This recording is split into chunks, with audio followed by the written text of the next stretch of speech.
Hey guys, let's check out this brand new Legends Pass monster and find out whether or not you should get it. Its name is Posy and it is an attacker, and its traits are freeze immunity, which is not great, super attuned, which also isn't great, and then self stamina regen, which is better, but still not great. So yeah, overall traits just not very good, not a big fan of those.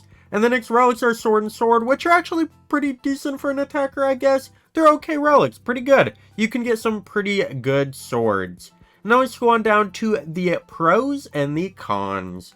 So it has a nice stats except life. These are up here. They're pretty good. Yeah, pretty good stats. And then good relics for her role, which is very true. Sword goes very well with an attacker.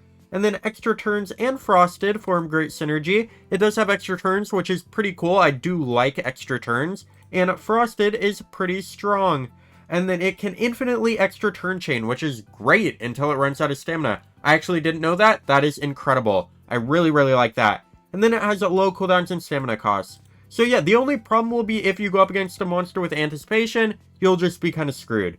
And then it also has an awful trait besides status caster, poor damage output, frosted is her only torture, which is kind of sad, and only 2 extra turn skills which are walled by anticipation. But apparently you can chain them infinitely, it sounds like, so I don't think the amount matters. But yeah, being walled by anticipation is huge. If they have anticipation, you're just kind of screwed. And now let's look at the moveset. So we have a light damage with frosted and extra turn. 0 cooldown, by the way, which is crazy. You can just infinitely spam this move, which is great. And it does do frosted, so you can put it on all of the enemies, which is really good.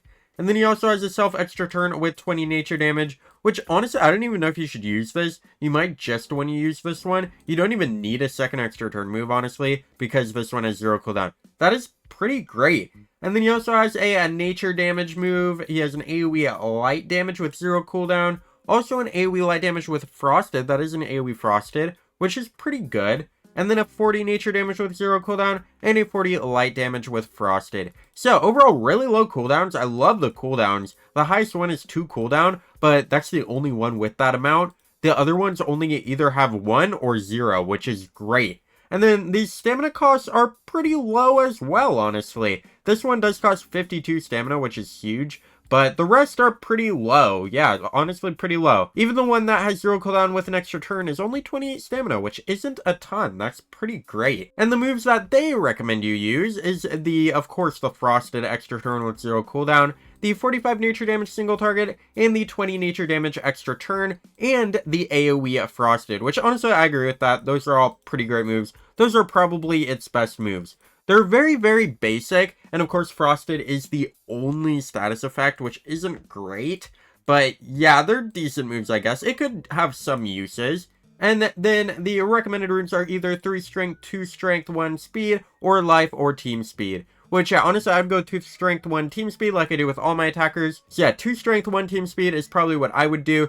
You could do 1 strength, 2 team speed, but I think you'd just be missing out on too much damage. Just do 2 strength, 1 team speed. That is definitely the play, in my opinion. And then the recommended relics are right here. Just any good sword. If you have any sword at all, just use whatever the best sword you have is. But these are the recommended ones. They're, of course, all ancestral. Or, actually, this one is obsidian. So, yeah, if you have that one, this one's also obsidian, actually. So, there are some pretty great obsidian ones. But, of course, the best ones are going to be the ancestral ones. They are very strong. But there are some super strong obsidian ones as well. There are even some pretty good diamond ones, in my opinion. So, yeah, just use whatever the best relics you have are. But if you have any of these are, of course, the best ones to use overall. And then the recommended allies are, of course, since it is an attacker, damage boost monsters are great. You could also get monsters with a light weakness or nature weakness. Preferably light weakness though, since that is the extra turn you can spam infinitely. So if you do have any monsters with light weakness, go and use them with this monster. But of course, damage boosters are incredible as well, which can help this monster do even more damage. If you have both a monster with light weakness and a damage booster, that would be incredible. That would just make this monster do so much damage. And then the counters for this monster, if you are going up against it, any fire metal attacker like these monsters can make it go down very easily. And any denier that doesn't use freeze, since of course this monster is immune to freeze.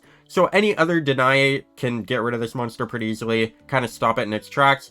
And then this monster right here, Matter Ganiza, It is kind of weak due to it being a magic monster, but it can still do a lot of damage to this monster, and it has anticipation, so it kind of just stops this monster instantly. So yeah, any anticipation monster as well will just stop this monster very easily, since of course anticipation is very strong against extra turn monsters. If you don't know what anticipation is, it pretty much just lets you go after an extra turn monster. Every single time they use an extra turn move, after that you'll be able to attack. They won't get their extra turn. So yeah, that is a very good counter to extra turn monsters. It is the only like reliable counter for extra turn monsters, and it works very, very well. So yeah, if you're going up against any extra turn monster, including Posy, go ahead and use a anticipation monster. It can stop them extremely easily.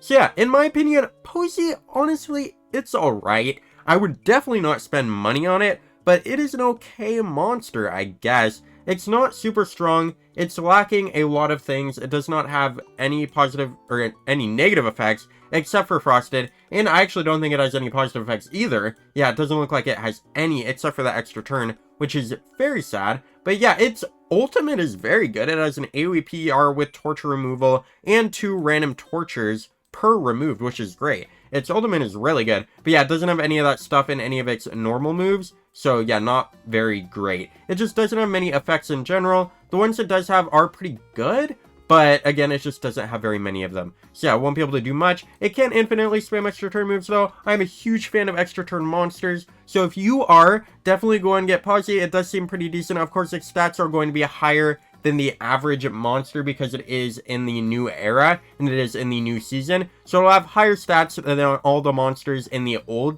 eras, if that makes any sense at all. So yeah, Posy could be good just because of that, but again, it just doesn't have very good moves in general, and its traits are kind of horrible, honestly. I kind of hate its traits. So yeah, very bad traits, kind of mediocre moves, and yeah, his stats are good though. The stats are pretty decent, but yeah, overall, not a very great monster. But yeah, if you want it, go and get it. It doesn't seem horrible. It's definitely not a horrible monster. And of course, it is an attacker, so you could always buff it up with other monsters, use some weaknesses, get some buffs, get some vulnerable on the enemies with a different monster with like a support.